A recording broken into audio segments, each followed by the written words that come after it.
Alright, it's been a week, so if you've still not watched the One Piece live action, then you probably don't even have Netflix, cause this scallywag has been on top of the streaming boards since it came out. And I'm super excited about that, since I read the whole series around like 2 years ago, and One Piece has become one of my favorite stories like ever. It's got action, humor, mystery, tension, some romance, not a lot to be honest, but the older I get, the more uninterested I get in romance plots. And I already did not care for them. Like, oh, Wednesday, I just can't read all these mixed signals you're giving me. She's got the one face, dude. Maybe you should go back to kindergarten if you can't read it. I will never forgive this dog-ass plotline. Like, they really need to drop this shit in season 2. What was this? Come on. But in terms of everything else you can want in the story, One Piece has it. It's the highest selling manga of all time and the second highest selling comic ever sold. It's literally been eyeing Superman's throne for forever now. Oda's masterpiece has had its hands in most forms of media by now, video games, movies, and of course the animated adaptation. It's been on the smallest screen to the biggest screen, and now it's time for it to set sail on the most controversial waters the world has ever known. The live action remake. Whoa, everybody, calm down. Though your reaction is warranted. From Disney to anime, these are entirely hit or miss, and it's not even like an even split. These are 9 out of 10 times either complete dog-dookie versions of things that didn't need a remake, or they just completely miss the point of the original. Oh, Wednesday, I love you, Wednesday. Why don't you love me, Wednesday? I'm a cool coffee man, Wednesday. My mommy died, Wednesday. My dad is racist to goth girls, Wednesday. But Oda is the GOAT. This man has literally gone on record saying that he could have ended One Piece a long time ago, but he's keeping it going for that passion. He loves the story, and he won't just let anyone tamper with it. As long as it's not video games, I don't know why they're all ass, but in anything else, he wants to be directly involved. Movies, TV specials, and now even a live-action adaptation. When Oda was pitched the idea for this version, he was all in, since One Piece in his mind hasn't really reached all the audiences he knew it could. So he agreed on it on one condition. That he be the top dog over the entire project. Nothing is done without his approval, and Netflix for once agreed with the creator. And you know, when I first heard about this project, I was a tad bit anxious about it. But once I saw the sets for Barate and the fact that Oda handpicked the best actors for each of the Straw Hats, I was sold. Even if this wasn't a good show, I'd still watch it for the actors and the set design alone. Lucky for me, I got my cake and ate it too, because not only are the sets and actors amazing, but the show was amazing as well. They made quite a few changes though, and you know, that's fine with me. Adaptations always come with at least a few necessary changes to help things fit in with the new medium. It's an important step, and I think for the most part, they were all warranted if you're gonna make One Piece into a live action show. And I think a few of the changes kind of make the East Blue Saga better in a way. Let's start with the big one. Colby, Helmeppo, and Garp are in the whole series as a B-plot. And I love this change. For one, they were all three in East Blue doing their thing when the Straw Hats were doing theirs. So having them interact with each other and the Straw Hats in new added scenes was a pretty good idea. I love how Kobe and Helmeppo interact. Their ideas about Marines really don't mesh well together at all, and I think that makes them an interesting duo. I also love how Garp and Kobe almost hit it off immediately, and then Garp just starts testing Kobe to see his worth. But they hit it off a little too easily, making it really interesting when Helmeppo plants the idea in Kobe's head that Garp is just using him to get to Luffy. That's a fucking fascinating idea that doesn't get touched on too much, but the idea is super interesting knowing what I know about these two in the manga. And Helmeppo, the guy who's super jealous of Kobe, is the one who does the planting, which is really fun. But he still buys Kobe a drink because they will grow to rely on each other, and that's a really interesting thing when I know how the story goes. Hey, speaking of interesting things, fuck yeah, Brogard! Where the fuck has this guy been? I'm convinced he's only here for the fans who are in deep with One Piece. They even say his name. They don't even do that in the manga. He's just Garp's right-hand man who just fucks off for most of this series. Where did you go, bro? We love you. But speaking of fucking off, I hope this means that Kobe won't just be gone in the next season. Not to spoil the manga, but Kobe is very important in the story right now, which makes it worse that he kind of just didn't exist after his introduction. I feel like this is part of the story that Oda wants to correct in some fashion, and maybe this live-action adaptation is his way of doing it. Well, that, and of course all the Kobe and Garp scenes just all take place in one set. Let's be honest, this is a super expensive show, so I'm completely fine with a Kobe B-plot that helps with the budget. That is completely fine with me. Especially if we get more moments of Garp meeting other members of the old guard like Zeph. Zeph's actor did such a good job, and I was so happy to see these two characters have a drink together. Though Garp now testing Luffy in East Blue instead of the Grand Line, makes me wonder how Luffy will get to know who this guy really is. But we'll just have to wait and see. I have seen some people say that this storyline was focused on too much and took valuable screen time away from Sanji and Usopp. And you know, I kind of agree, but I feel like we needed 2 more episodes instead of taking away from Kobe's stuff. Him, Helmeppo, and Garp were really interesting to me. Though I admit I might be going easier on this cause it's a new aspect of the East Blue saga, a saga that as a One Piece fan, I've treaded water on quite a few times already. The main crew were all really well done in this adaptation. I had a few issues with Luffy at first, mostly with some things being a little too close to the manga for a live action series. But at the same time, you can't change Luffy, he's just too vital to the series. And you know, him acting more cartoonish is in character. For a lot of different reasons. Zoro is as cool as ever, and I even got used to this badass whisper talk, though it was kinda odd at first. The only other note I have for him is how funny it is that he gets the most gruesome kill in the show as his first action. Which, okay, I'm down for a deadly Zoro who mellows out later. But did it have to be a black person? You know somebody on the team had to have heard about the Minority Hunter Zoro meme. Mr. 7 didn't even have a real design before this show. You didn't have to make him black. My man will never beat those allegations. And would you please get that corpse off of the stool, bro? People are trying to eat in here. That's so gross. Nami is perfect, but I do have one note. I preferred the actress's natural hair color for Nami. Nothing wrong with what we got, I just liked her natural hair better. Usopp is great, and I love that his job at Kaya's shipyard was maintenance, which makes a lot of sense for what he's gonna go on to do later. Sanji is awesome, and I loved his new accent. The Syrup Village arc gets a major rework, which, thank God. I love Kaya, Usopp, Jenga. Oh, he's only a cameo now. Well, I love Usopp and Kaya, and I think if Usopp ever got out of his own way and just used his sniping and general jack-of-all-trades skill set, I think that that guy would be the strongest crew member. I mean some Batman-type shit. But Usopp's introductory arc sucks. It's near the bottom for most people's tier list for a reason. That stupid fight on the hill, dragging ass like nothing else, Zoro and Luffy getting lost like 8 different times, Kuro and Django going over their plan step by step when they already know most of that shit conveniently at the secluded hill that Usopp and Luffy are at is just stupid. But this new version cuts all of that shit out and now acts more like a thriller horror movie thing.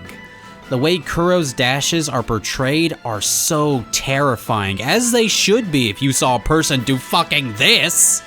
And now Kaya, Usopp, and Nami have to find a way to escape what seems to be a Halloween, or I guess Nightmare on Elm Street styled killer. It's terrifying. The cinematography and the music are amazing in this series. It really gives it an upbeat adventure feel. It feels like the Pirates of the Caribbean on crack. Please release that soundtrack, it's so good. But everything goes whole horror here, and it's super interesting. Like, Kuro has his own version of the fucking Prowler Stinger. I also like the new interactions between Nami and Kaya, with Nami having a hatred for people with excess money due to her childhood being really interesting.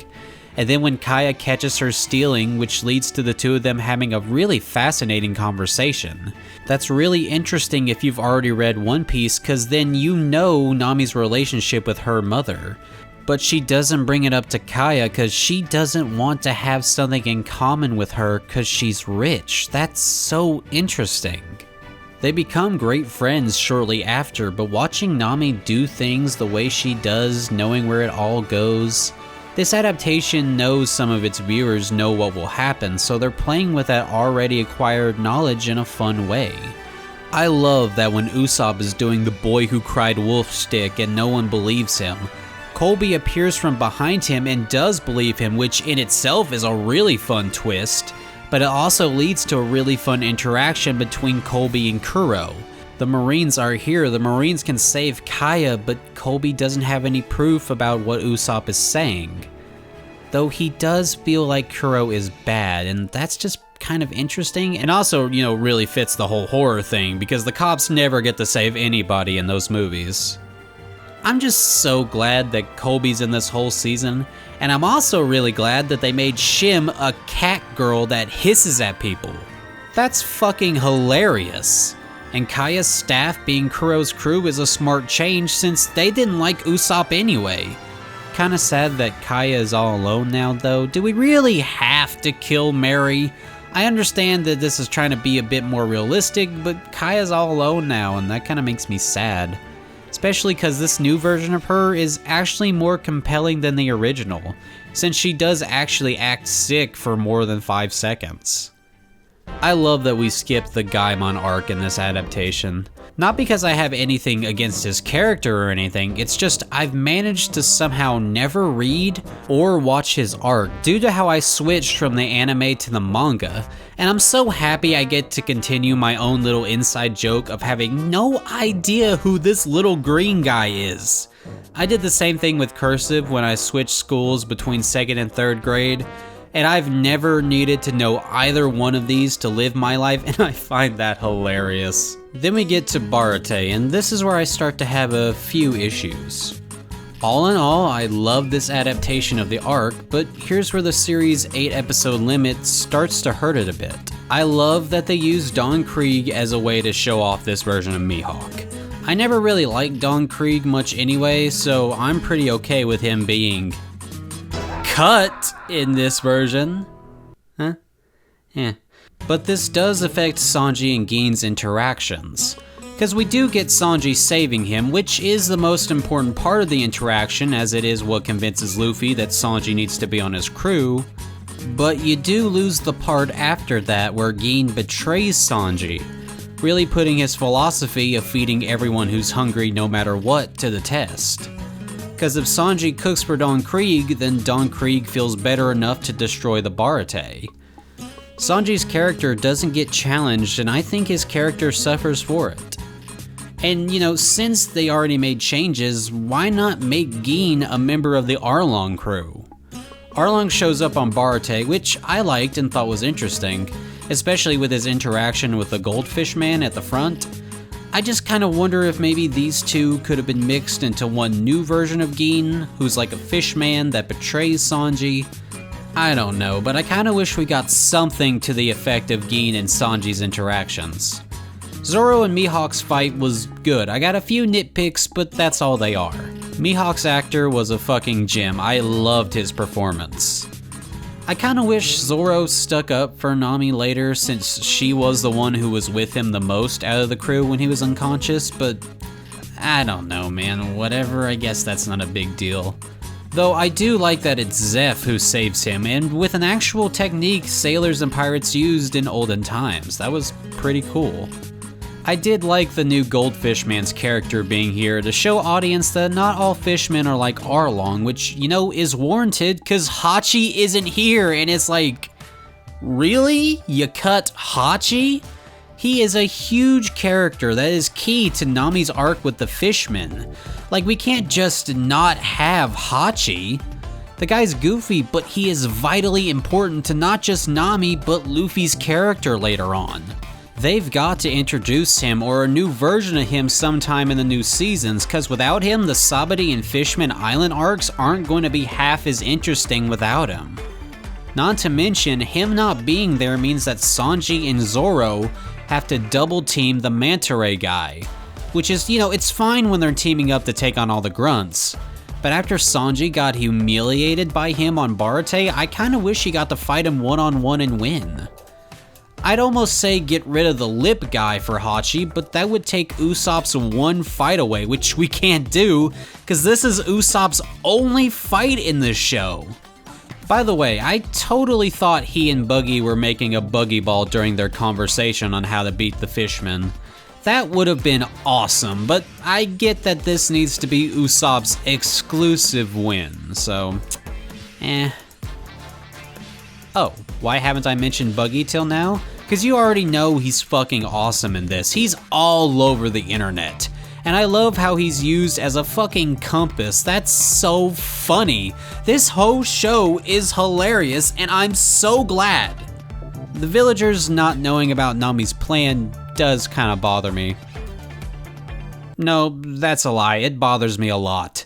The fact that they knew that this child was working herself to death to save the village, so they decided to pretend that they didn't know and be extra mean to her, hoping that she would give up and run away somewhere safe? That was a heartbreaking cherry on top of Nami's heartbreak sundae of a backstory. How did you not see your sister digging up your mother's grave beside your house for 9 whole years, dude? What the fuck? Seriously, let the next season breathe a bit with a few extra episodes. 100+ chapters and only 8 was a little too limiting, even if I did like some of the cuts that were made. But all in all, this adaptation fucking rocks. I watched it as a One Piece fan and I really enjoyed it, and I sat and watched it with people who didn't even like anime, and they fucking loved it, which made me so happy for Oda.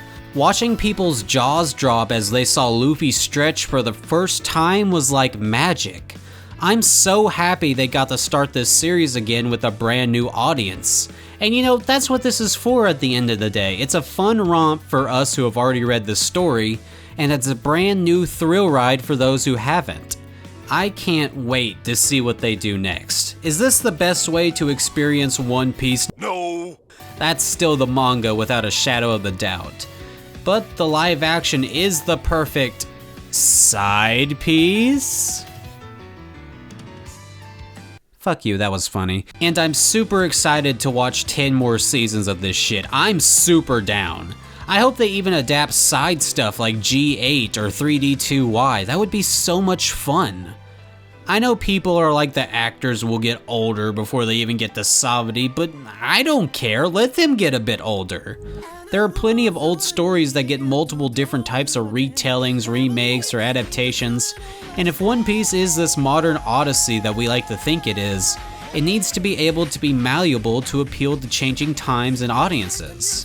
And besides, this isn't going to be replacing the manga or anime anytime soon, guys, just relax with that stuff.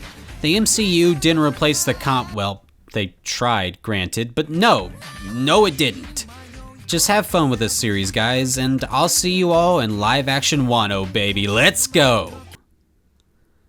Also, let Ben Beckman be old, damn it. I don't care if he's not your foxy grandpa anime daddy. He's old in the manga, let him be old in the show, guys. You got enough sexy men in here already, come on! Holy shit, I just realized we're gonna get a live action Foxy. Let's fucking go!